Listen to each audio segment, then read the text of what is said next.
مرحبا بالجميع كافة الزميلات والزملاء. باسم أسرة دار الكتب الوطنية نرحب بكم في هذا الحفل البهيج يدخل في نطاق أنشطة دار الكتب الوطنية للتعريف بالإنتاج التونسي. وأي إنتاج اليوم نحتفل به هو في الحقيقة كتاب رفيع المستوى شكلا ومضمونا. يمكن أن نقول أنه معناتها تحفة شيدور من على جميع المستويات، وهذا سنتركه لمؤلفه أستاذ الزميل عدنان الوحيشي، وسيتولى مناقشته والزميلان عبد اللطيف المرابط وفتحي البحري وثلاثتهم من المعهد الوطني للتراث. كذلك شرف أثير اليوم بمشاركة الوكالة الوطنية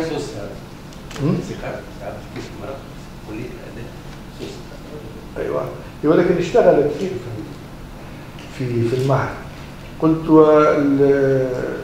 التعامل اليوم مع الوكالة الوطنية لحماية والنهوض بالتراث أيضا هذا ما يجعل هذا اجتماعنا هذا له خصوصية، ونرحب بكافة الزميلات والزملاء من الوكالة وعلى رأسهم السيد المدير والزميل داود دارسو، وأحيل له الكلمة بالترحيب بالجامعة. Merci si Khalid.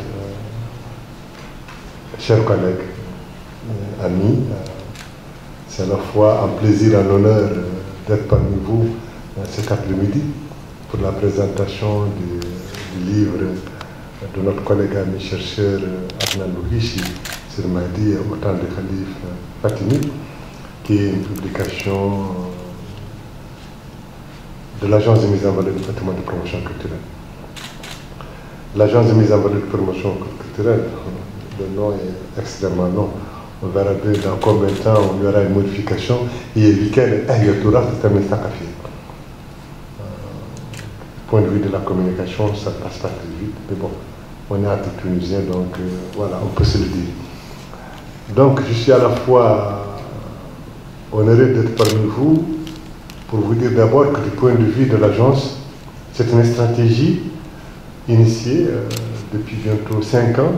Avant, on était dans le classique de faire des guides de sites de musées. Là, depuis 2018, nous avons initié une nouvelle collection, à la fois une collection de sites et monuments. Après Carthage, la Tunisie au patrimoine mondial, la Médina de Tunis, c'est Mahdia.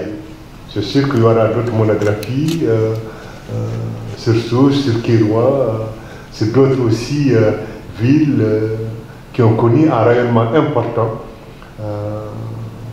dans l'histoire de la Tunisie, sans dévaloriser bien sûr d'autres villes sur lesquelles on peut se rattraper. C'est la seconde collection que nous avions, c'est la collection de patrimoine de Tunisie. 2 volumes sont sortis déjà sur le gouvernorat de Gassri et de Gerba, et de Gafsa. Il y aura d'autres gouvernorats qui seront initiés aussi dans les 2 ou 3 années à venir. L'enjeu serait qu'on puisse couvrir les 24 gouvernorats de toute la République. Et là-dessus, ça a été un engagement ferme de l'agence, pas seulement en qualité de directeur général par l'intérim de l'agence, je le dis, c'est un engagement depuis 2018. Nous ferons à chaque fois appel, soit en chercheurs et spécialistes de cette ville-là, dans le cadre de monographie, soit c'est un chercheur et spécialiste ou de cette région-là, ou de cette question-là, ou de cette période historique, pour pouvoir avoir autour de lui une équipe pluridisciplinaire pour pouvoir travailler dans le cadre d'une d'une région bien précise. Bon, pour des raisons pratiques, nous allons nous en tenir au découpage administratif. Moi, je sais qu'on aura énormément de problèmes. On a eu dans le cas de Gasserine, on aura aussi dans le cas du gouvernorat probablement de Gendouba et de Kef, où finit ce gouvernement, où commence notre gouvernorat. Mais bien sûr, à chaque fois, nous allons avertir les gens qu'on est plutôt dans une démarche de découpage géographique. Pour en finir, tout juste, je sais que je laisserai au soin de mes amis et collègues Abdelatif Mrabat de l'Université de Sousse et Fethi Bahri de l'Institut national du patrimoine, mieux placé que moi, pour vous en faire un portrait sur cet ouvrage, sur le média. Mais ce que je peux dire déjà, c'est qu'en feuilletant ce livre-là, on a un bilan et c'est une publication qui fait la date. Voilà, je vous remercie.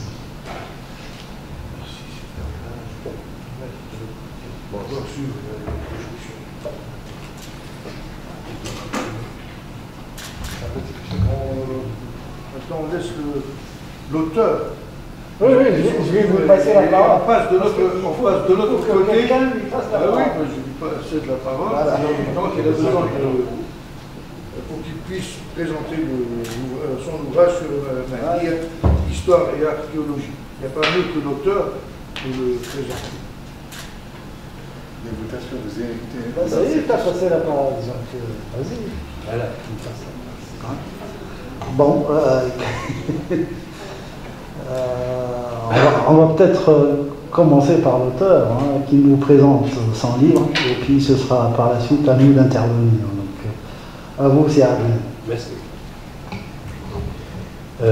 D'abord, pour commencer, je tiens à faire quelques remerciements et hommages à si Hamd Ajabi qui, au départ, a dirigé les fouilles de Qasr al-Qaim. C'était en compagnie de notre cher disparu, le regretté Khaled Moudoud. Bon, par la suite, j'ai pris les commandes. Je tiens également à remercier notre collègue et ami Rida Boussafar, qui est préhistorien de l'INP, mais qui est un notable de Mahdir, qui a toujours été avec moi lors des campagnes de fouilles, des enquêtes de terrain à Mahdir, qui s'occupait de tout, de logement, de logistique et même de bien d'autres choses. Donc, je lui rends hommage et je le remercie. Je remercie bien sûr mon éditeur, l'Agence du patrimoine, mon ami Daouda. Je remercie ici Khaled Kchir de nous donner l'hospitalité aujourd'hui dans ce vénérable siège de la Bibliothèque nationale. C'est un bijou. Tout à l'heure, on discutait ensemble. C'est Atif Mrab qui m'a dit c'est un bijou. Et c'est tout à fait ça. Nous en sommes très fiers. Et je remercie bien sûr mes illustres collègues, c'est Atif Mrab, c'est Fethi Bahri, d'avoir bien voulu accepter de discuter avec moi ce livre. Ils l'ont déjà fait avec un autre livre sur la céramique islamique de Tunisie. Là, c'est un autre registre. C'est un registre d'urbanisme et d'architecture. Voilà. Donc, plutôt là.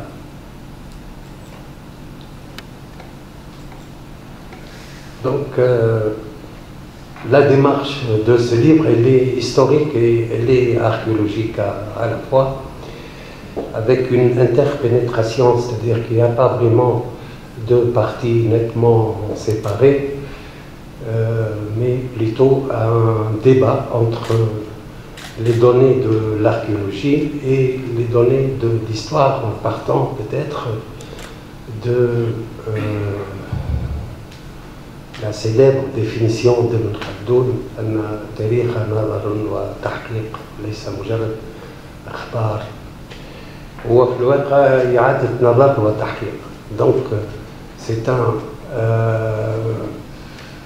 discours de mise au point, de remise en question, de questionnement, de débat et je dirais même de correction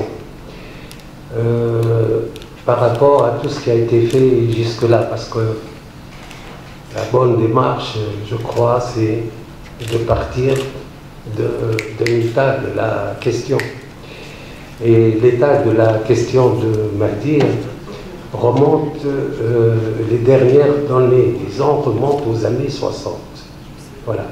Donc on a les travaux des années 50 et des années 60 avec Alexandre.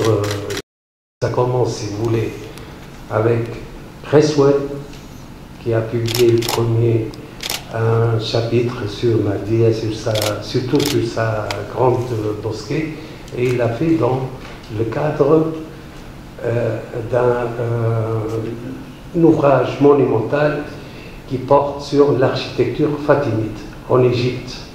Mais il est parti de l'Ifriqiya parce qu'il a postulé que les origines de l'art fatimide, il faut les chercher en Ifriqiya d'abord.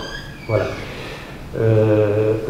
Son travail est important parce qu'il a documenté l'état des lieux en 1948, donc avant les travaux qui vont se faire 10 ans, quelques 10 ans plus tard, un peu plus de 10 ans plus tard, et qui vont modifier un peu l'aspect des choses. Ça pour le cadre. Le livre revient aussi sur le mouvement fatimide, sur ses premiers balbutiements, les débuts de l'aventure. Et c'est un événement vraiment exceptionnel, l'arrivée des Fatimides en Tunisie. Parce que, pourquoi exceptionnel? Parce qu'on a une conquête d'un pays, non pas avec l'arrivée d'une armée de l'extérieur, disons, non, c'est juste l'arrivée d'une idée, de 2 ou 3 personnes et d'une idée, et la mobilisation s'est faite à l'intérieur même du Maghreb, à savoir au sein de la tribu Koutema. Mais au début, ce n'était qu'une idée, ou une idéologie, si vous voulez. Il y a plein de détails importants, je ne vais pas tout raconter, hein, je donne des grandes lignes.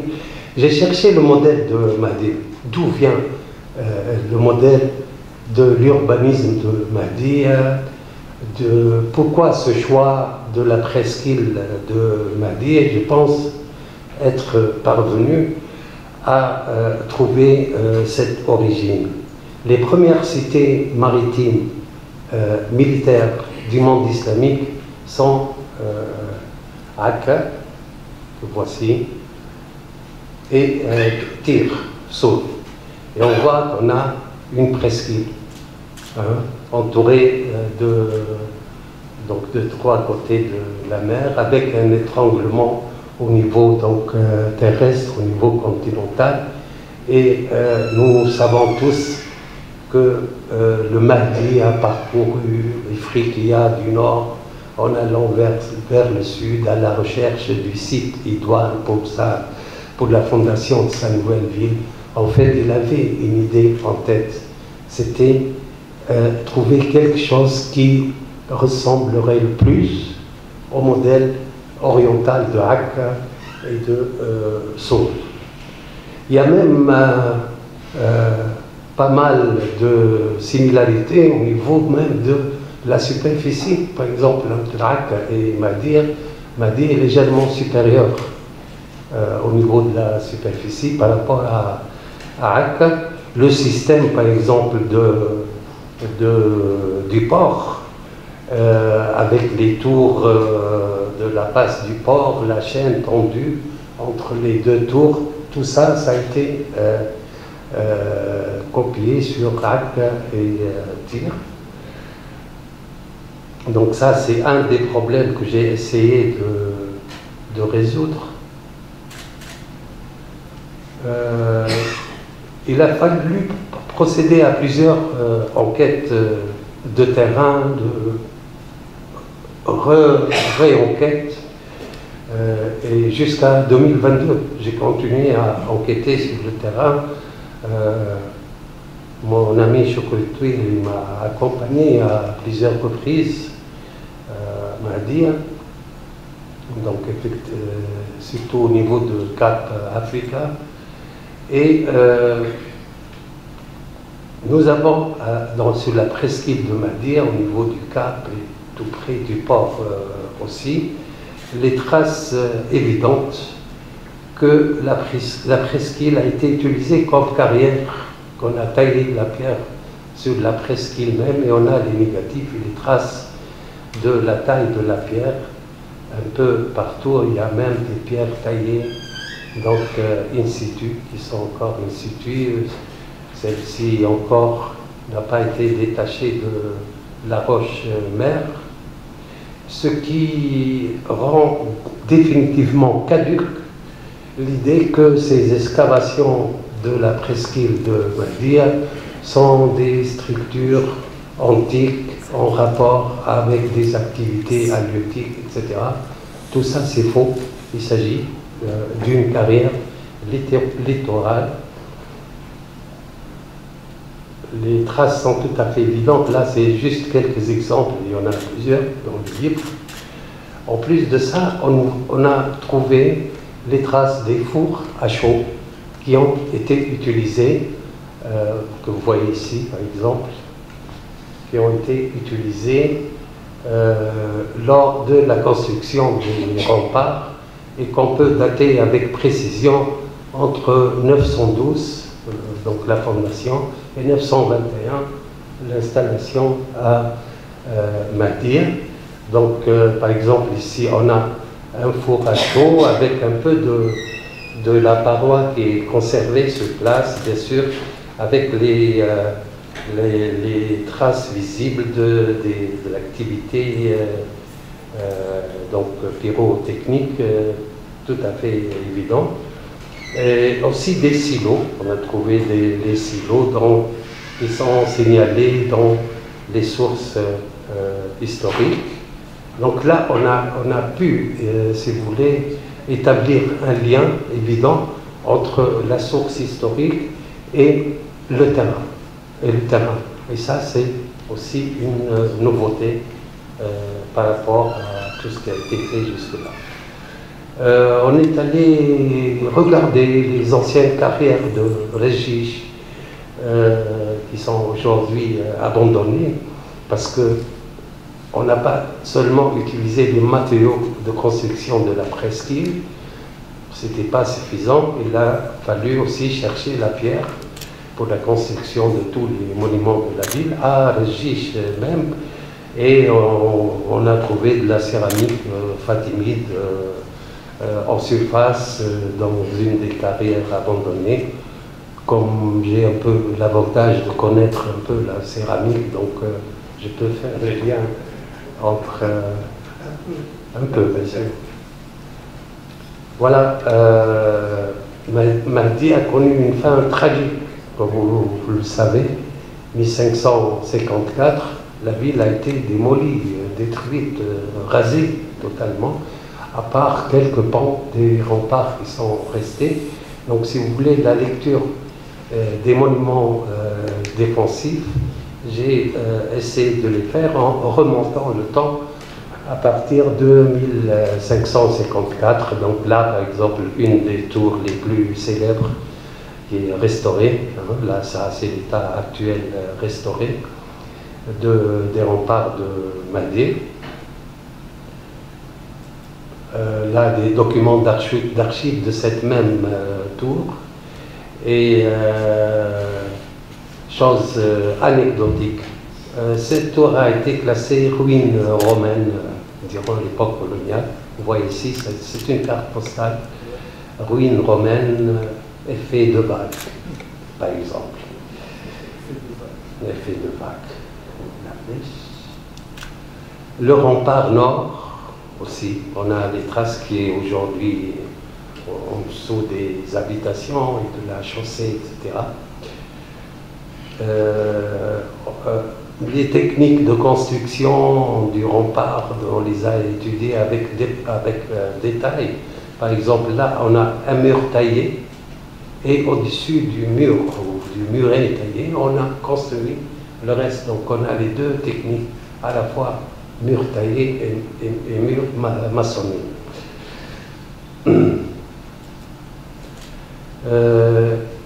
Intervention tardive de restauration. Et ici, on a le pisé, donc une restauration en pisé entre des piliers quand même. Donc on a les piliers en pierre taillée, entre les deux il y a le pisé, mais des piliers bâtis sur le pisé que date de l'époque almohade ou hafside. Il y a tout un argumentaire, il y a tout un argumentaire sur ça. Bien sûr, la fameuse Sqif al-Kahla, le changement qui s'est produit, ça c'est avant 1889, ça c'est après 1889, parce que durant la colonisation, on a jugé bon de détruire le rempart pour construire le lieu du pouvoir colonial, à savoir la mairie. Le plan de Sqif al-Kahla, j'ai aussi argumenté les origines possibles de ce plan, surtout les tours latérales, donc octogonales, engagées. Et je pense que l'architecture byzantine y est pour quelque chose. En tout cas, on a l'exemple de Tigis, la façade de la forteresse de Tigis, qui présente à peu près un plan très ressemblant, en tout cas, avec deux tours latérales octogonales engagées. Et est-ce un hasard? La façade de Tigis, elle fait 24 mètres. La façade de Mahdia, elle fait 24 mètres aussi. La façade de Bab Zouila, au Caire, il fait 24 mètres. Et on retrouve, donc, c'est 24 mètres, 23 mètres et demi, etc. Aussi bien, parce que nous savons que le modèle de Mahdia a été exporté au Caire. On passe à un autre monument très important, à savoir l'arsenal, qui a été étudié en détail, c'est le plan, et qui comportait deux galeries, une galerie verticale, perpendiculaire au rivage, qui servait sans doute à la construction des bateaux, et une galerie parallèle au rivage, qui est celle-ci, et qui servait d'entrepôt, d'atelier en tout cas. En 2006, il y a eu un affaissement de terrain et l'affaissement a mis au jour des structures murales fatimides perpendiculaires et qui passent sous les habitations actuelles. Voilà, il y a plein de secrets à Mahdia. Mahdia renferme beaucoup de secrets encore. Le port de Mahdia, donc les superstructures du port, les fameux murs à redans du port. C'est un port taillé dans la roche. Je pense que la roche a été aussi utilisée dans la construction des monuments de la ville. La tour occidentale de la passe du port. Voilà. Il y a ces colonnes, ces fûts de colonnes, qui servent d'armature certainement de la tour, occidentale du port, sachant que cette armature de colonne a été signalée par Marmol. En tout cas, Marmol le dit clairement, ces fûts de colonne ont été mis au jour suite à l'explosion d'une des mines ayant servi à la destruction des remparts de Madrid. J'ai essayé de restituer le terrain gagné sur la mer à Madir, c'est-à-dire le terre-plein, et le voici. Donc là, c'est l'emplacement actuel de la mosquée. J'ai utilisé la description des géographes, et en particulier le Bekri. La presqu'île avait à peu près cette forme, donc on a dû gagner tout ce terrain. Voilà l'état actuel, à droite ici, et l'essai de restitution de la presqu'île avant donc les travaux de remblaiement de la mer, sachant que cette même technique a été utilisée à Tyr aussi. Il a fallu procéder à un comblement de la mer à Tyr. La grande mosquée telle que Creswell l'a vue, donc la voici, la grande mosquée, regardez, elle est là. Il y a plein d'habitations adossées à la grande mosquée. Elle était dans un état donc déplorable, mais la façade est authentique. La façade est la porte, bien sûr, et toute la façade. Voilà l'état de la mosquée, 1948.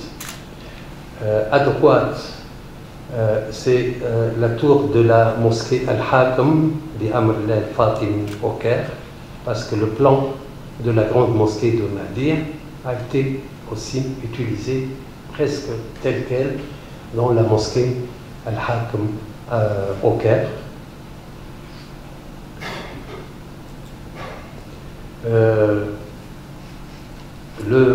Un mihrab, le mihrab à coquille, qui a été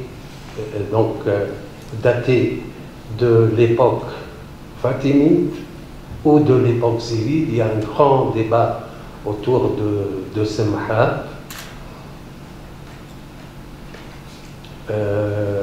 Ça, c'est là à droite les travaux des photos d'archives, la démolition de la grande mosquée, regardez, la salle de prière avec ses colonnes antiques, ses chapiteaux corinthiens antiques, il y a même des chapiteaux doriques aussi.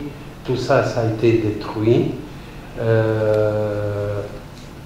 Cette mosquée se singularise par une galerie axiale au niveau de la cour, donc voici les piliers de fondation. Plusieurs thèses.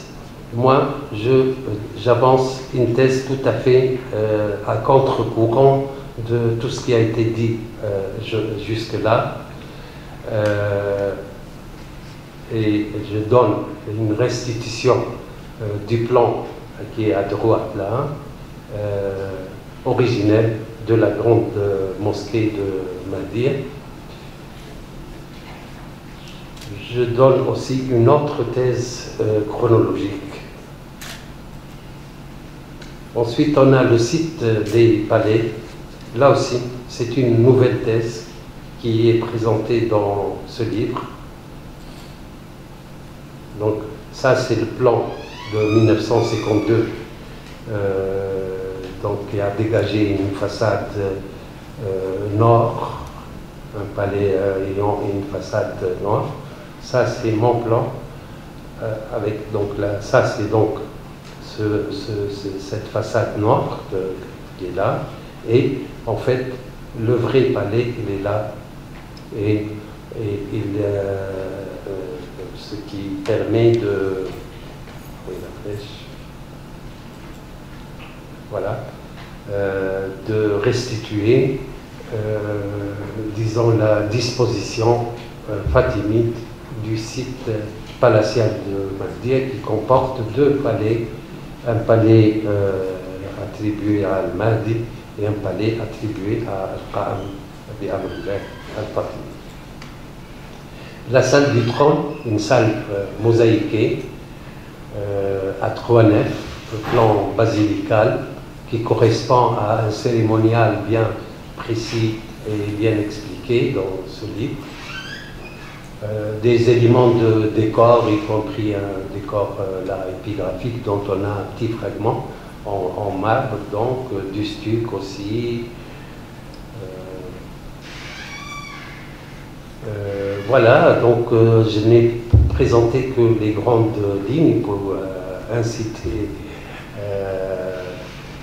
les auditeurs à lire ce livre et pour savoir les détails. Merci.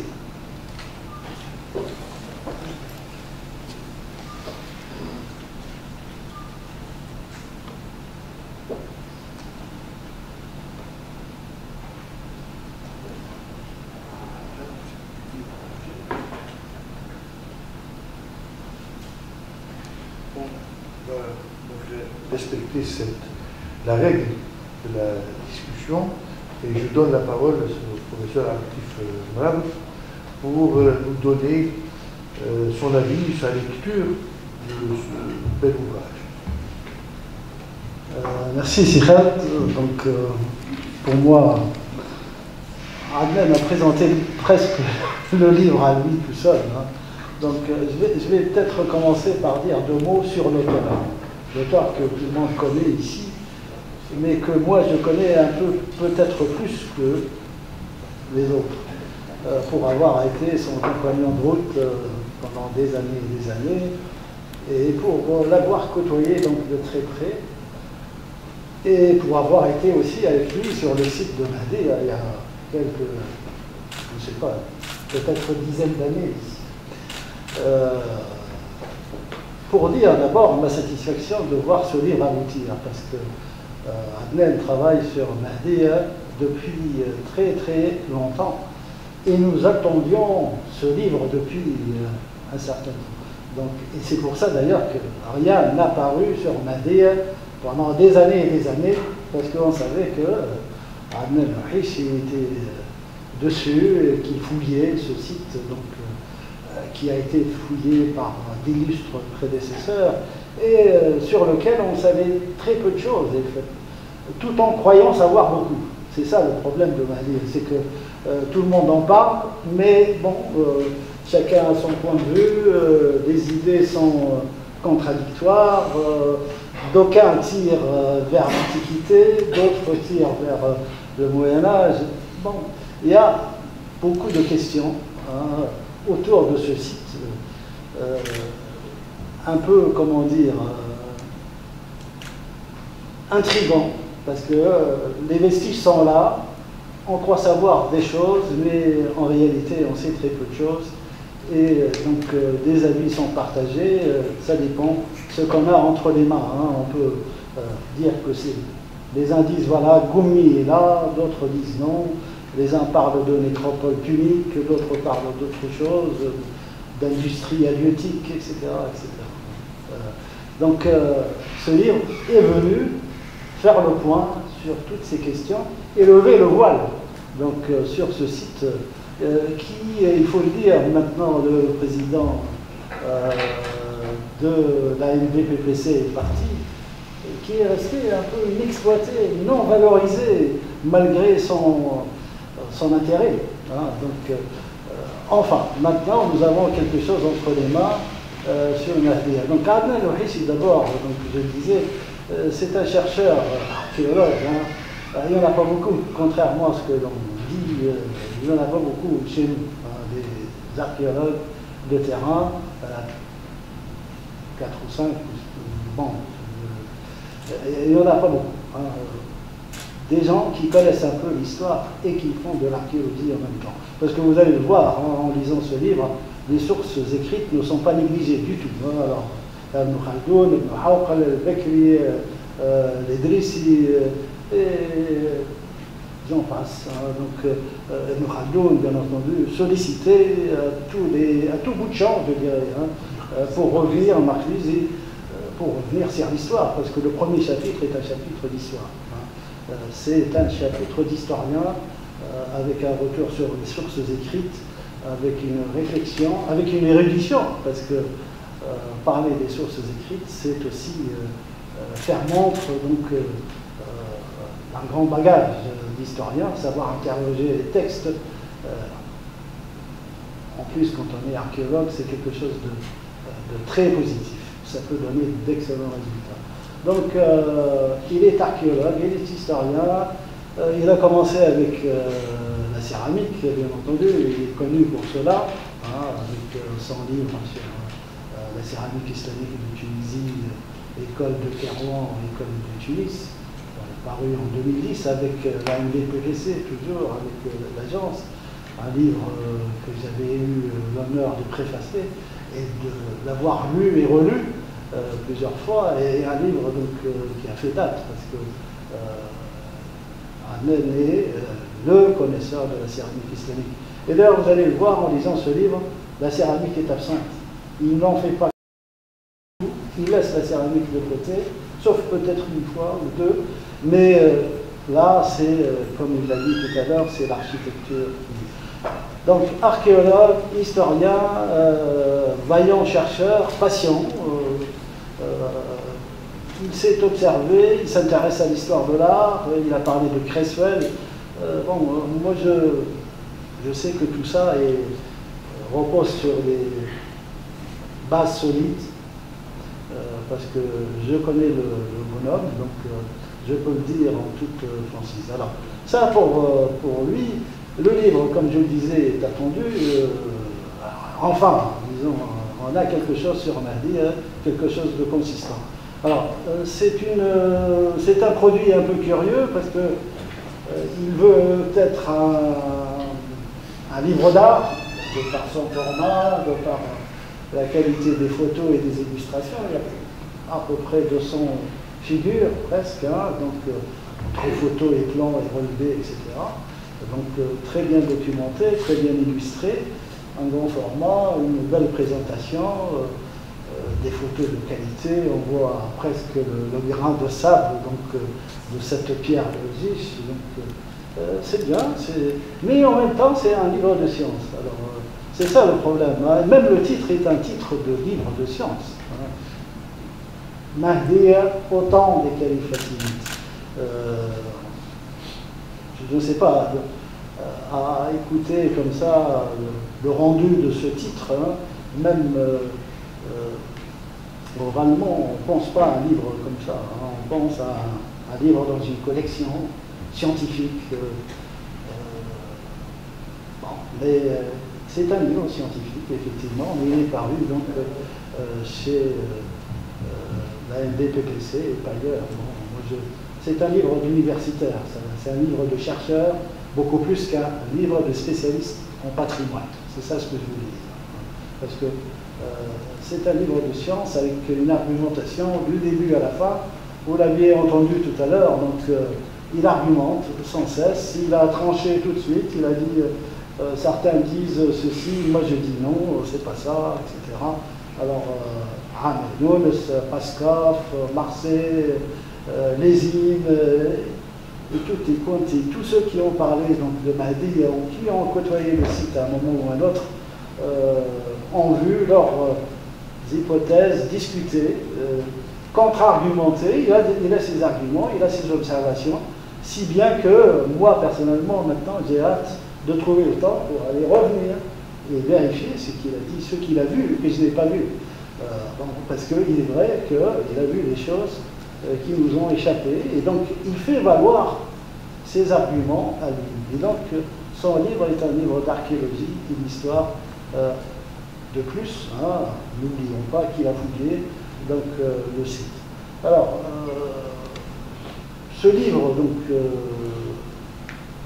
pose des problèmes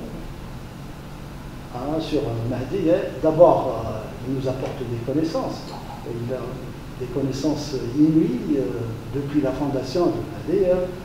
D'abord, une somme de connaissances, une cinquantaine de pages sur les Fatimides, sur leur mouvement, sur le départ donc, de cette grande aventure.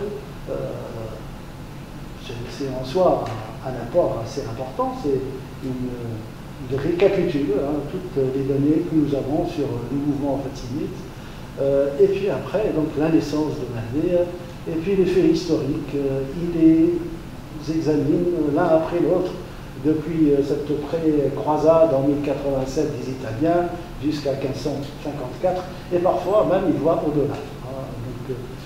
Tous les événements historiques ont été examinés, les croisades des uns et des autres, de Louis II, de Bourgogne, non de Bourbon. Bon, moi personnellement j'ai appris beaucoup de choses parce qu'il suit et il fait beaucoup d'analogies. Alors c'est ça l'intérêt de son livre, c'est que tout à l'heure il a parlé de Acre et de Tyr.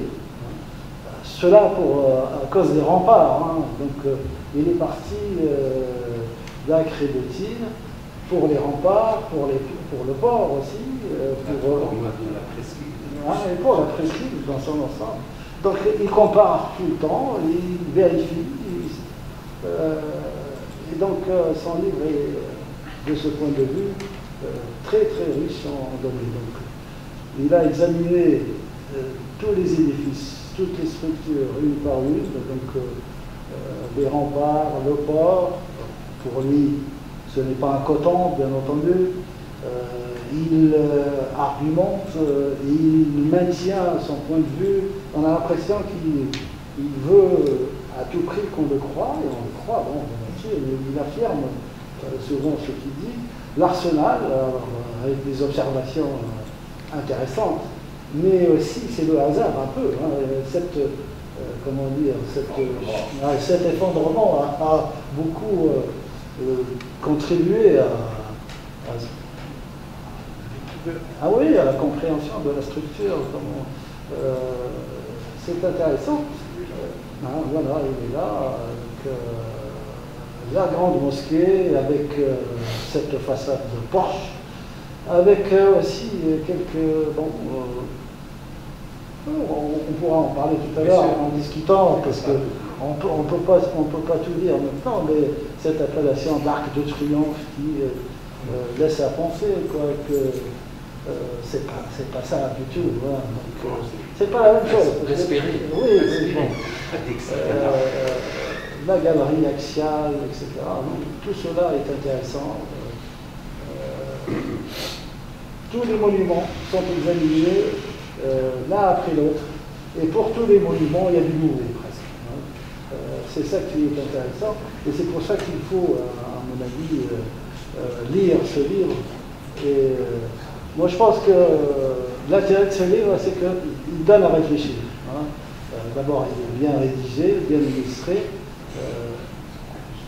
Mais au-delà de ça, ce n'est pas un livre comme l'agence à l'étude de Paris, c'est un livre scientifique qui donne à réfléchir et qui mérite d'être analysé, discuté. C'est peut-être pas le mieux ici, mais je pense que tout ce que développe Adnan dans ce livre mérite de longues discussions entre spécialistes. Ce qu'il dit est recevable, mais discutable aussi, parce que rien n'est définitif.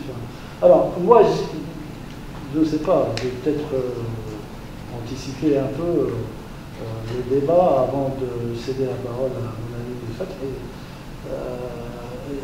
S'il y a une chose qui m'a un peu manqué dans ce livre, c'est la dimension patrimoniale. Alors, on a ce livre sur Mahdi. Que va-t-on faire de Mahdi maintenant? C'est ça la grande question. Est-ce que ça va s'arrêter là? Bon, on a ce beau livre, et puis après. Oui. Bon, je ne sais pas, là, il faudra peut-être demander au président après. Voilà. Mais pour moi, la lecture du livre n'est pas une fin en soi. Donc, je veux dire, c'est un prétexte pour soulever des problèmes fondamentaux dans notre recherche en matière d'histoire et d'archéologie, et un grand problème de valorisation de notre patrimoine. Parce que c'est beau d'avoir un site comme ça, de dire que, parce qu'il faut voir la conclusion elle est belle, hein. Le berceau de l'art fatimide est un navire. Quand on a ça, rien que cette phrase interpelle. Il y a un devoir de valorisation, il y a un devoir de, comment dire, il faut faire quelque chose, il faut pas, pour le site de Mahdi, hein, bon, il y a eu cette fouille, et après. Alors voilà, donc c'est un livre à lire et à relire, c'est des photos à examiner, à illustrer. Moi je vous félicite pour les photos, ouais, qui montrent une comme ça, normal, elles sont belles, il n'y a pas de... C'est bien, c'est un plus pour Mahdi, hein, si toutefois on sait le faire valoir, parce que ce livre peut rester dans les bibliothèques sans retomber aucune pour Mahdi. Voilà. Faisant de sorte qu'à l'avenir, il y ait beaucoup de choses. Donc, voilà, Monsieur le Président. Merci, c'est Al-Khatib pour cette lecture critique, très subtile du livre, qui met en valeur les qualités d'un pareil ouvrage qui a su utiliser, je l'ai feuilleté rapidement, mais très belle démonstration de l'usage des textes au service de l'archéologie. Très belle démonstration, vraiment. Et je félicite l'auteur pour ce travail qui a duré des années apparemment. Et je passe la parole au professeur Fathi Bahri qui va nous donner sa lecture. Merci, Monsieur le Président. Alors, je suis très heureux d'être en si bonne compagnie. Alors, ce que nous présente Monsieur Louhechi. Alors, pour moi, je pense qu'il s'agit d'un ouvrage fondateur pour quelque chose de très important et unique dans l'histoire de la Tunisie. La Tunisie, qui était, que ce soit durant l'époque punique ou l'époque romaine, l'époque vandale, l'époque byzantine, l'époque almohade, hafside, elle dépendait d'autres pouvoirs qui se situent ailleurs. La seule fois où la Tunisie a donné naissance à un pouvoir d'essence universelle, pas seulement islamique, les Fatimides, c'était avec les Fatimides. C'est une période très importante de notre histoire, fondatrice, à mon sens, et que j'espère qu'à travers cet ouvrage, que Mahdi et les Fatimides retrouvent leur place dans l'histoire de la Tunisie.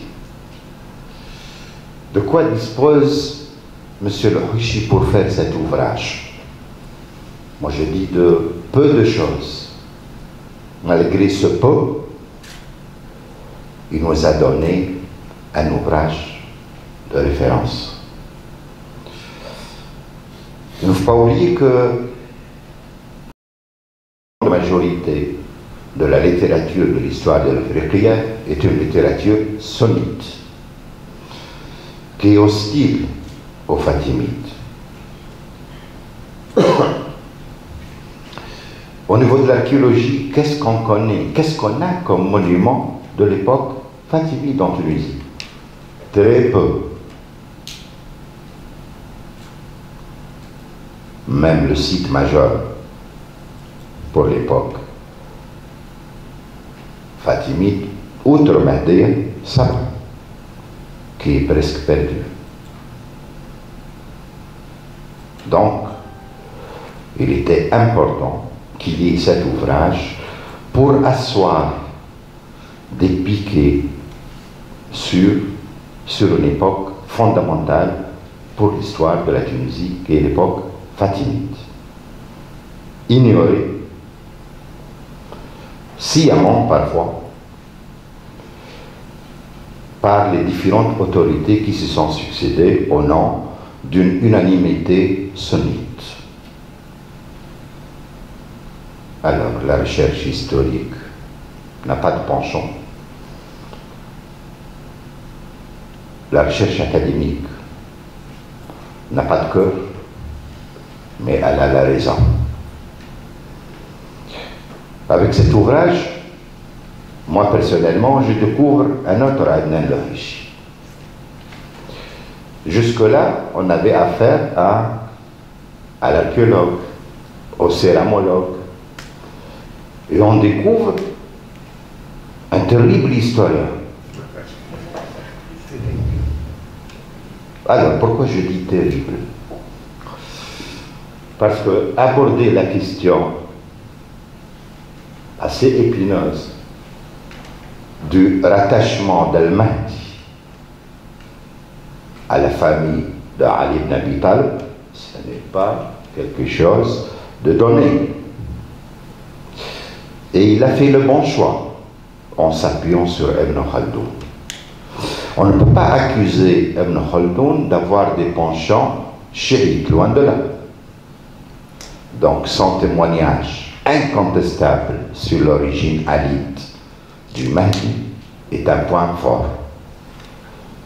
Et c'est pour ça que je dis que c'était le bon choix de s'appuyer sur Ibn Khaldoun. Alors, si Adnan Louhichi, il a passé des années, parce que les gens, ils voient maintenant l'aboutissement de son travail. Voilà un ouvrage qu'il fait. Mais la production scientifique, on le fait à partir d'un grand effort intellectuel et physique aussi. Et c'est pas pour l'anecdote que je dis, nous ne sommes plus assez jeunes pour faire cet exercice.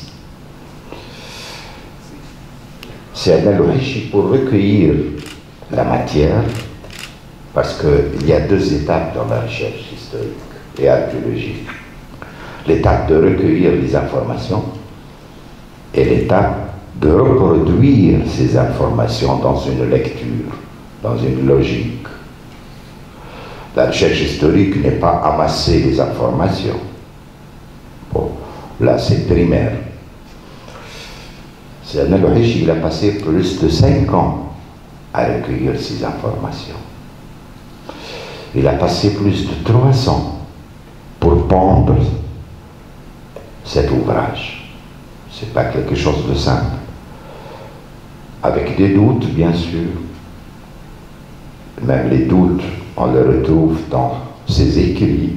Parfois, il était hésitant. Parfois, il n'était pas tranchant. Moi, de par mon tempérament, je n'aurais pas la même démarche que lui. Parce qu'aussi, parfois, dans la recherche, il faut être un peu provocateur. Oui, parfois, nous sommes provocateurs, mais pour la bonne cause. La cause de défendre notre patrimoine, de peser dans la lecture de notre histoire. Donc, après la partie historique, donc, on passe à Mahdi.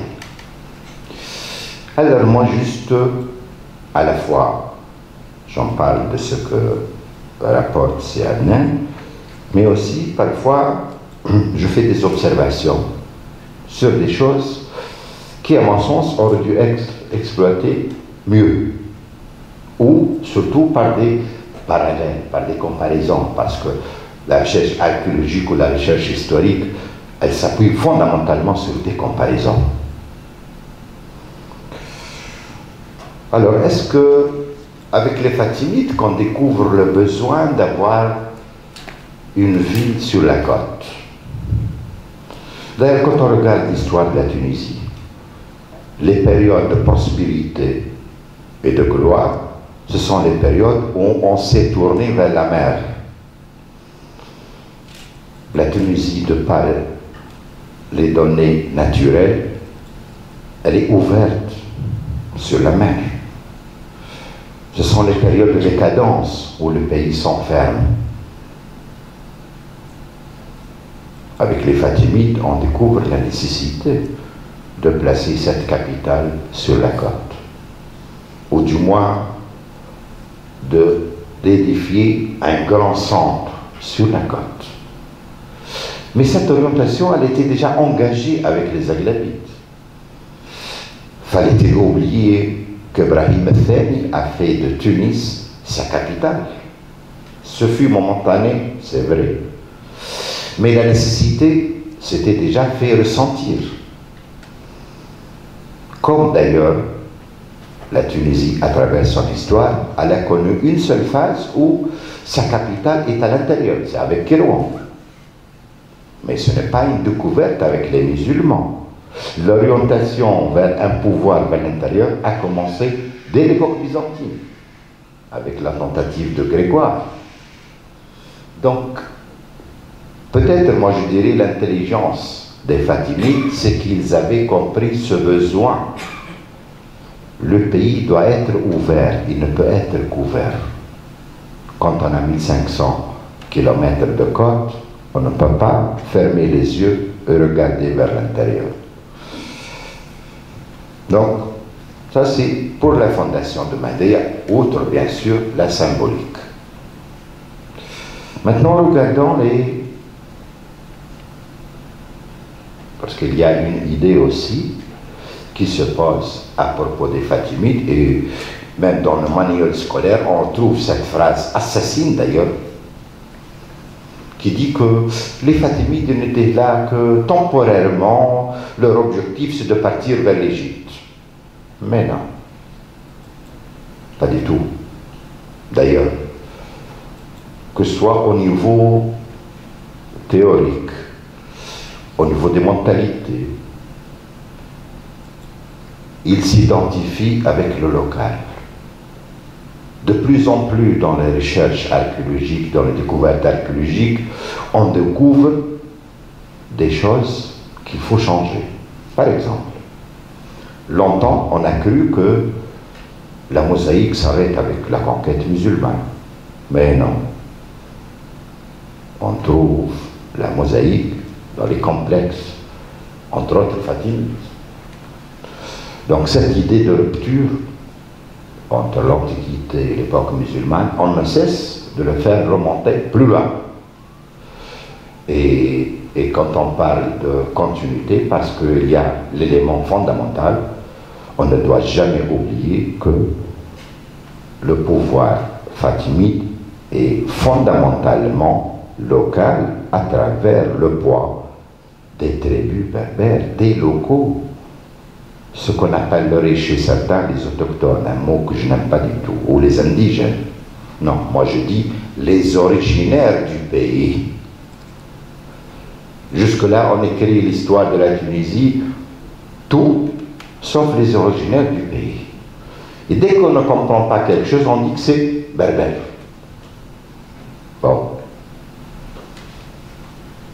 Avec ce qui a été écrit sur Mahdia, on se rend compte qu'il y a beaucoup plus de local que de schémas importés de l'Orient. Regardons par exemple la fameuse Rifaka, sur laquelle il y a un débat, bon, avec des côtés forme octogonale. Bon. Elle n'est pas spécifique à Srif al-Kahla. On la retrouve à Qasr al-Saïd, à Monastir, d'une façon magnifique, bien conservée, avec la terre de taille. On la retrouve aussi dans une partie, une tour de Yunga, Qasr Yunga aussi. Donc c'est pas quelque chose qui aussi, il est sûr, Qasr al-Saïd, il est d'époque fatimide et non pas zélite. Et Donc on a le parallèle. Donc il y a des exemples où cette technique. Mais attention, cette technique existait aussi dans les monuments antiques, hein. Ce n'est pas une invention.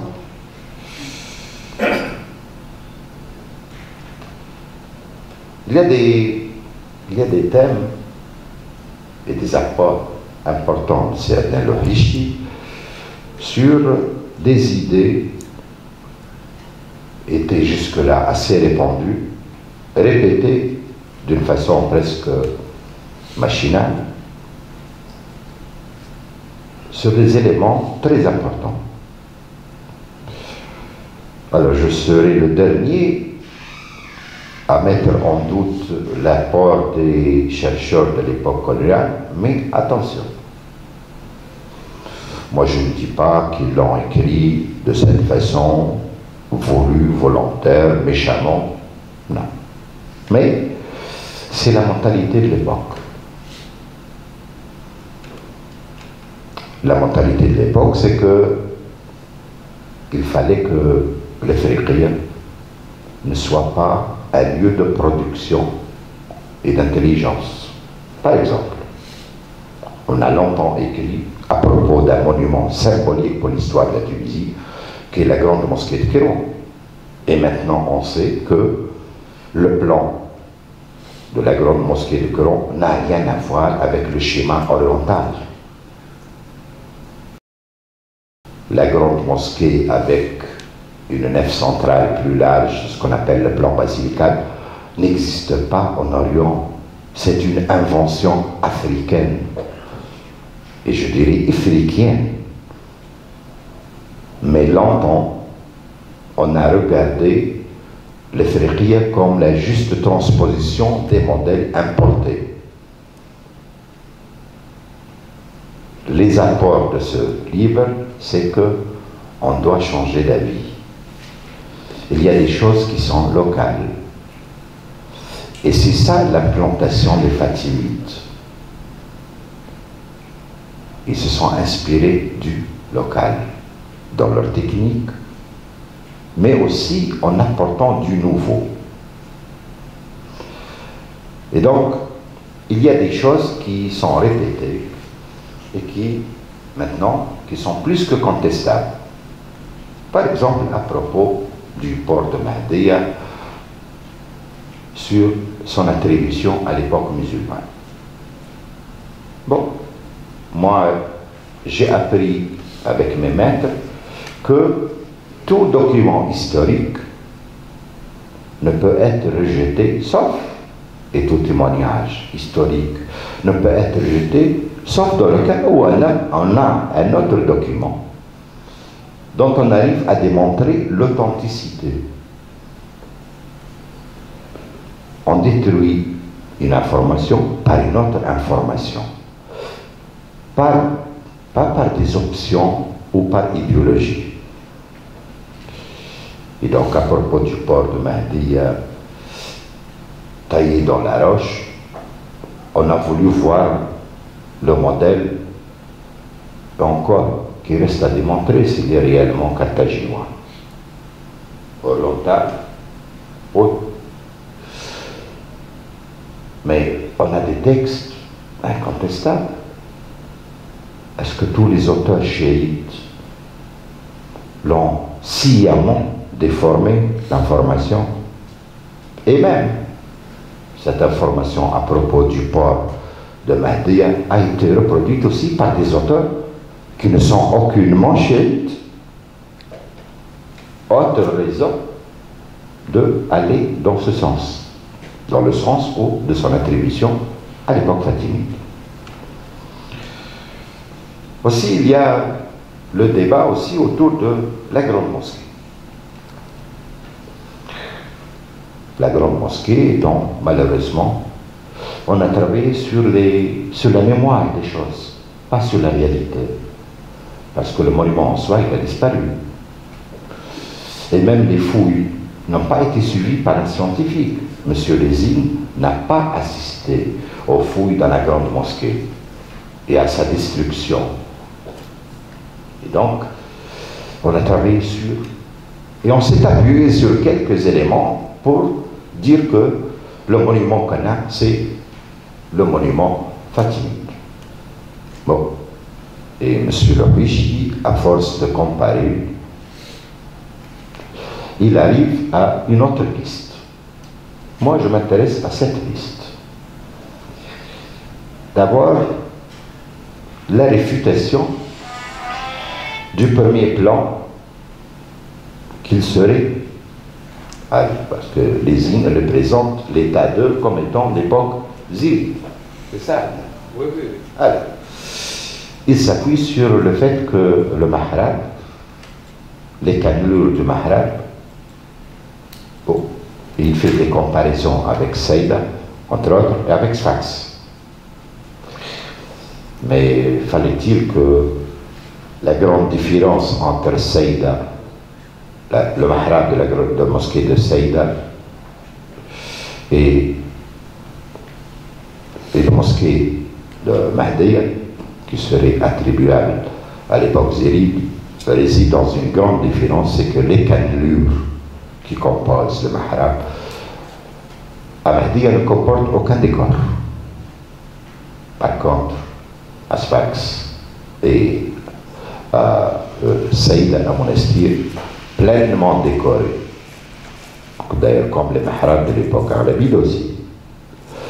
Par contre, il a raison, c'est Adnan de l'attribuer en fait ce Mahrab, son décor à l'époque almohade, parce que les Almohades étaient à la limite de l'intégrisme, hein. Il n'y a qu'à voir ce qu'ils ont fait dans d'autres monuments. Mais là, j'aurais aimé que si Adnan, on a des monuments de l'époque almohade, la grande mosquée de Qasba. Bon, maintenant elle est fermée pour d'autres raisons, mais son Mahrab ferait la référence pour la comparaison. Et on peut aller jusqu'au Mahrab de l'époque Hafside, qui sont d'inspiration almohade. On a la mosquée Jama al-Ahwa et Jama al-Malassim. Et on peut ajouter aussi Jama al-Tawfiq aussi, où on retrouve cette même technique. Juste pour finir sur un monument, parce que c'est là que se pose le problème. Et c'est là que se résume le fatimisme et surtout la politique de l'un des hommes politiques les plus intelligents de notre histoire, Ad-Da'i et Al-Mahdi aussi. Quoiqu'il y a une différence entre les deux, ce qui explique d'ailleurs l'assassinat du Da'i par Al-Mahdi. On regarde le plan de la grande mosquée de Mahdi, proposé par les îles et corrigé et reprise par Adnan. Donc on a affaire à une grande mosquée qui présente des similitudes avec la grande mosquée de Pérou, avec une nef centrale plus large, donc plan basilical, mais juste avec Al-Mudalla, Mudallala, c'est-à-dire le couloir dans la cour qui protège le passage de l'imam. Bon. Mais regardons le plan basilical. Alors, est-ce que le Mahdi, qui se situe en rupture avec Kérouan, avec les Aghlabides, pouvait adopter le même plan? Moi, je dis que oui, parce qu'en fait, la grande mosquée de Kérouan n'a pas de lien idéologique avec le sunnisme. Et donc, que soit Al-Mahdi ou Ad-Da'i avait maintenu au pouvoir les grands hommes de l'époque arabide. Il ne se situe pas dans la rupture. La seule rupture qui a été introduite par les Fatimides, c'est de faire participer au pouvoir les originaires du pays. Et la conquête fatimide fut beaucoup plus une conquête sociale qu'une conquête idéologique. Il n'y a qu'à lire les textes de la propagande fatimide qui mettent l'accent sur les aspects sociaux. Al-Muftahadin, c'est ça le grand slogan des Fatimides. L'adl ou Al-Muftahadin. Et jamais on ne trouve Da'i, le Qadi Norman, dans Kitab al-Da'wa, il nous reproduit les textes du Da'i. Et jamais il ne fait référence au fatimisme, jamais. Seulement une fois qu'il est accédé au pouvoir. Auparavant, juste on a des slogans à consonance sociale. Moi, à mon sens, c'est ça le fatimisme. Sa réussite, c'était cela. C'est en prenant le pouvoir qu'ils vont faire éclater leur orientation chiite. Donc la grande mosquée, qu'elle soit identique, qu'elle soit les mêmes techniques, c'est beaucoup plus par nécessité technique que par obédience idéologique. C'est aussi une autre forme de continuité. Quant aux techniques, bien sûr, les techniques de construction, c'est la continuité des techniques plutôt de l'époque byzantine, qu'on retrouve à Qasr al-Alia, qu'on retrouve à Qasr al-Saïda et qu'on retrouve à Mahdi. Pour finir, je dis que cet ouvrage est un apport important pour avoir des données fixes, sûres et assurées sur les Fatimides, sur une phase importante de notre histoire. Et juste pour rejoindre ces adultifs, dire que, et maintenant, que faire de cet ouvrage? Outre, bien sûr, sa valeur scientifique, moi je dis que maintenant c'est un outil pour étendre les recherches à Mahdiya, pour donner une priorité à Mahdiya, et le meilleur avocat pour appuyer le développement des recherches sur l'époque fatimide, c'est grâce à vous, c'est Adnan, c'est grâce à votre ouvrage, et merci. Merci, c'est Fathi, pour cette lecture. Moi, je me contenterai de relever un aspect qui me semble important, c'est d'avoir mis ou d'avoir insisté sur cette éclosion d'un art local, une synthèse qui a explosé, disons, sous les Fatimides, qui ont permis, on n'a pas d'explication, mais cette explosion de l'expression des arts dans cette ville créée ex nihilo. Je redonne la parole à Adnan, s'il veut réagir à certains aspects de ce qui a été relevé. Bon, je n'ai pas une grande réaction à faire. Effectivement, pour la mosquée, il y a la thèse almohade, maintenant, que j'avance. C'est une thèse inédite.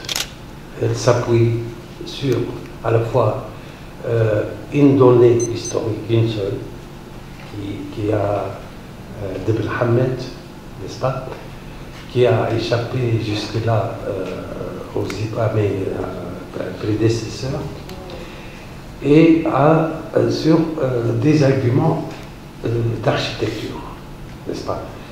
Le Mahrab en soi, le Mahrab à Koki, qui est à l'épigraphe, il n'y a pas d'épigraphie, et ça c'est une caractéristique almohade. Les Almohades considéraient que l'épigraphie sur un Mahrab est une bid'a rejetée, ash'ari, au bord idéologie ash'ari. Deuxième élément très important, c'est le portique nord-est, c'est ça, nord-est de cette grande mosquée, qui est constituée d'arcs brisés. On a des arcs brisés en ogive ou franchement brisés. Et à ma connaissance, l'arc brisé n'apparaît pas avant le XIIe siècle. Justement, l'arc brisé, il apparaît avec les Almohades. Et même dans l'art occidental, l'arc brisé est un peu tardif. Il apparaît à l'époque gothique. Si je me trompe, dites-le moi, une apparition timide dans l'art roman, mais franchement adoptée dans le courant l'art gothique. Avant l'art gothique, c'était toujours l'arc à plein cintre, etc. Les arcs classiques que nous connaissons. Or, à Mahdir, il y a cette particularité. Alexandre Lésine, là je vais entrer dans les détails, donc j'arrête, je ne veux pas entrer dans les détails. Bon, pour ce qui est de la mise en valeur de Mahdir, c'est la question. Moi, j'en ai longuement, malheureusement, Daouda est parti maintenant, j'en ai longuement discuté avec Daouda, et normalement, on est en train d'élaborer un plan d'action dans ce sens. Donc, je vais lui reposer la question. Il est bien représenté. Il est bien représenté, ils vont lui dire. Oui, bien sûr. J'ai entendu ce discours maintes fois. Je me rappelle du temps de Boubacar el-Frej. Qu'est-ce qu'on n'avait pas dit sur le Mahdi? Ce qu'on allait faire pour Mahdi. Et on n'a rien fait depuis. Bon, revenons à nos moutons, laissons le côté valorisation. Tout à l'heure, tu as parlé de Mohamed Hassanez. Oui. Je crois que Jean Devis a dirigé une thèse, une certaine réussite de Slimani, sur les Fatimides, à partir du texte et je suis étonné de voir que tu as oublié ton maître, Jean Devis, dans la bibliographie. Il a... Ça, c'est une... Hein, comme quoi, on fait des enfants qui nous tuent, qui nous tuent par la suite. Alors, Jean Devis, pour deux articles essentiels, l'arrière-plan des relations internationales au Xe siècle, et puis un autre, les Fatimides et la fête. Et puis, donc, cette thèse-là, justement, sur Mohamed Sarraj et l'apport de ce texte sur l'histoire des Fatimides. Alors, bon, parce que là, on est ici pour parler du livre, pour présenter le livre. Alors, ce qu'il y a de bien aussi dans ce livre, ce qui est exceptionnel, c'est parfois, outre donc, comment dire, l'équation personnelle de l'auteur, parce qu'il s'est réellement investi, lui, en tant qu'Ahmed ici, dans l'écriture de ce texte.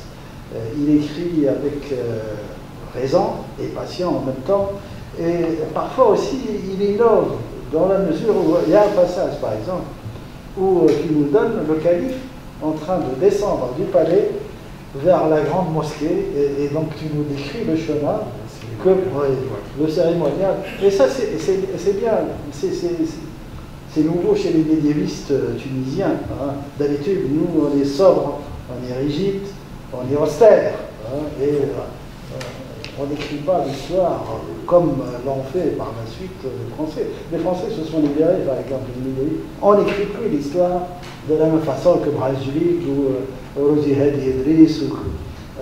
Il est grand temps aussi que nos médiévistes à nous se libèrent, écrivent avec beaucoup plus d'allant, de liberté. Nous, les antiquisants le font. Hein. Les médiévistes sont restés un peu, comment dire, sérieux, un peu trop rigides. Bon. C'est grâce à l'archéologie. Ça, c'est l'apport de l'archéologie qui permet de renouveler... Et de l'histoire aussi. Ouais.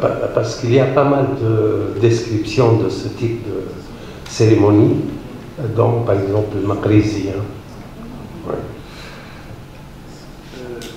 Je ne sais pas si on donne, on a juste encore 10 minutes, si on peut donner la parole à la salle, à ceux qui voudraient intervenir, même si je sais que une situation un peu particulière, le livre n'est pas connu, il vient de paraître.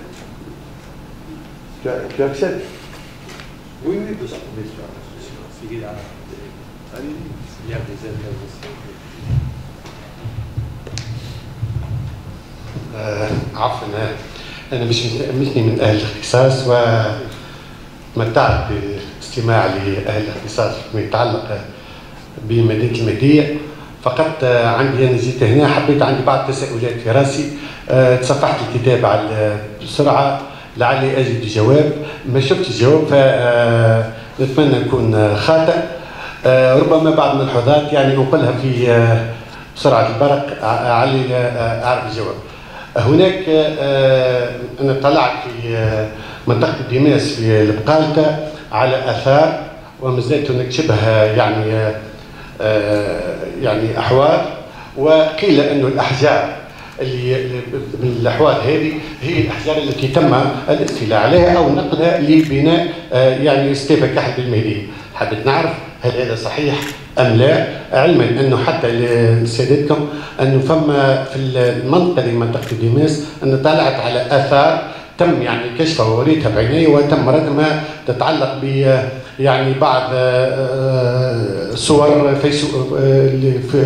فيسبوسات تتعلق بمحاربين تقريبا 6 أو 7 يعني شفتهم، وتم ردمها في الأثناء خايفين من السرقة وخايفين من تلفها، موجودة في نفس المنطقة قرب شاطئ البحر بديماس.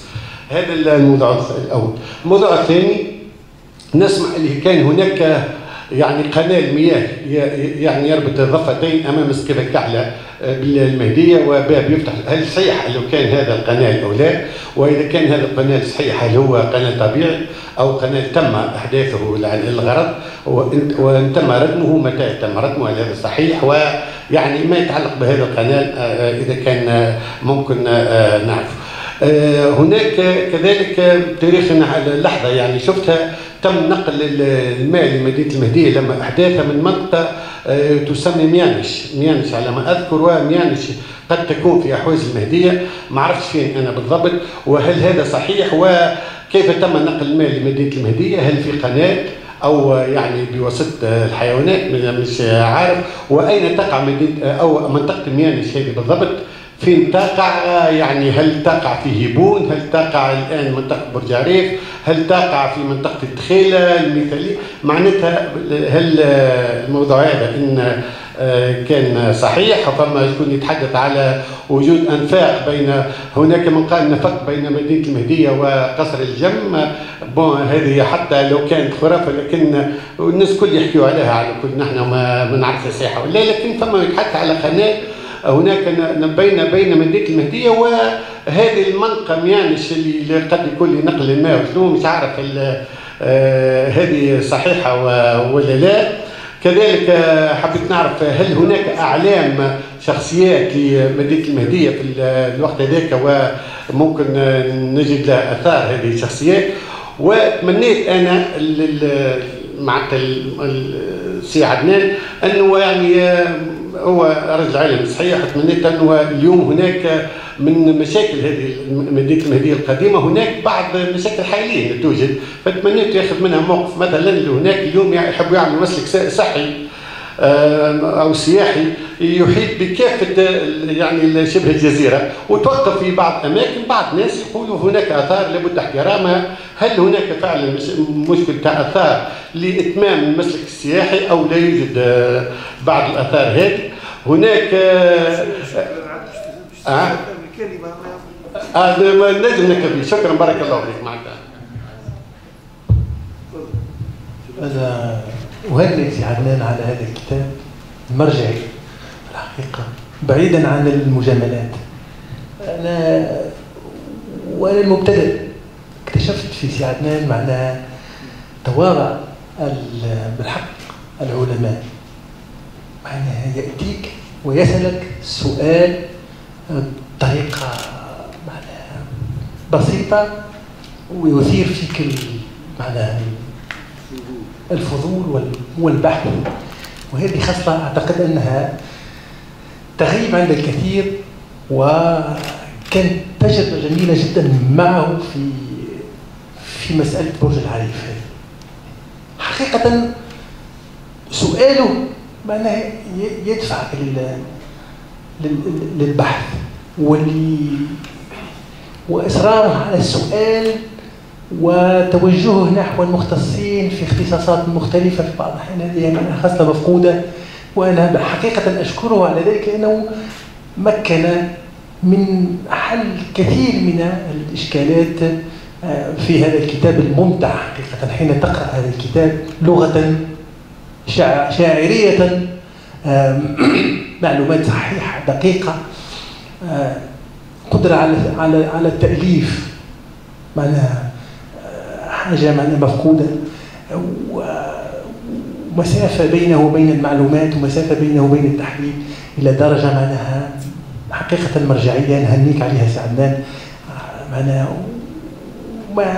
ما نوفيكش حقك حين أقول هذا الكلام معناها، ولكن هي حقيقة إن شاء الله كل شخص يكون مدين في عمله للمدينة اللي يشتغل فيها واللي يشتغل عليها في الأخير يصنع شيء. معناها أعتقد أننا موزعون تقريبا في الكثير من الأماكن في تونس، كل شخص يقدم خدمة لهذه المدينة ويقدم خدمة للمجال اللي هو مختص فيه. سي عدنان جمع كثير من الاختصاصات في هذا الكتاب وألفها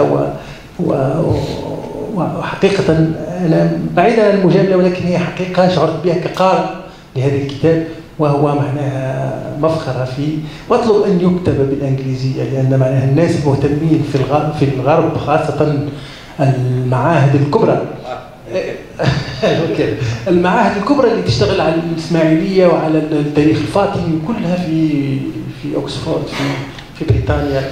أعتقد أن هذا الكتاب سيحدث ضجة هناك أيضا، وخاصة إذا ترجم للغة الإنجليزية وفي أقرب الأجال، لأن معناها هناك الكثير من ينتظره هناك، سمعوا عنه لكن ينتظرونه باللغة الإنجليزية والعربية. معناها هذا أمر معناها مفروغ منه. أعتقد أن معناها شيء مهم.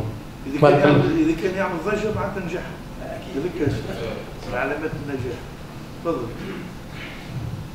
السلام عليكم. أنا ممثل الجامعة التونسية في وكالة الأسفار وتدريب سياحي في القدم. J'ai deux questions qui me taraudent un peu à l'esprit. La première question, c'est que votre livre, je n'ai pas encore lu, hein, j'attends avec impatience. Dès ce soir ou demain matin, je vais l'attaquer pour dire d'une façon que j'ai vraiment envie de le croquer ce livre, parce que jusqu'à maintenant, il m'a donné vraiment l'appétit de le lire.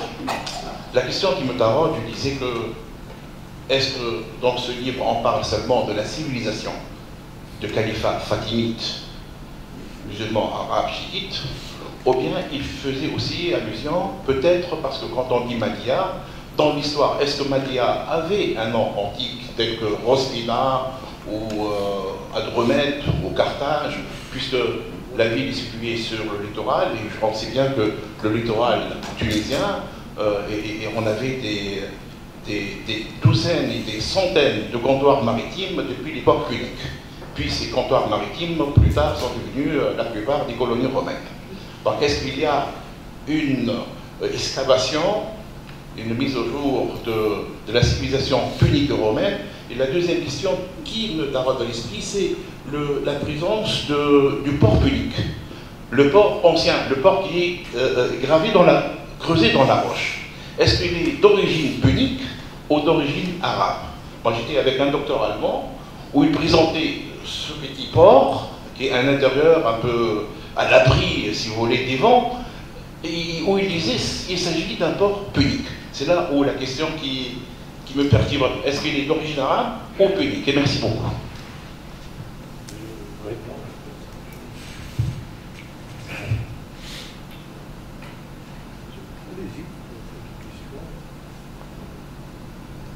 Bon, pour les premières questions d'Imens et tout ça, la pierre ne vient pas normalement de là. Le maslak sahi, bien sûr, c'est étudié suivant l'état des lieux, des sites, etc. Et on respecte dans tout circuit. Sahi, donc sportif ou culturel, la nature des lieux. On rappelle que l'Olida Boussafar à l'époque s'est opposé. Oui, bien sûr, nous sommes opposés. Parce que le circuit allait passer par le site. Oui. Donc on est à Cap Africa, il y a plein de sites, etc.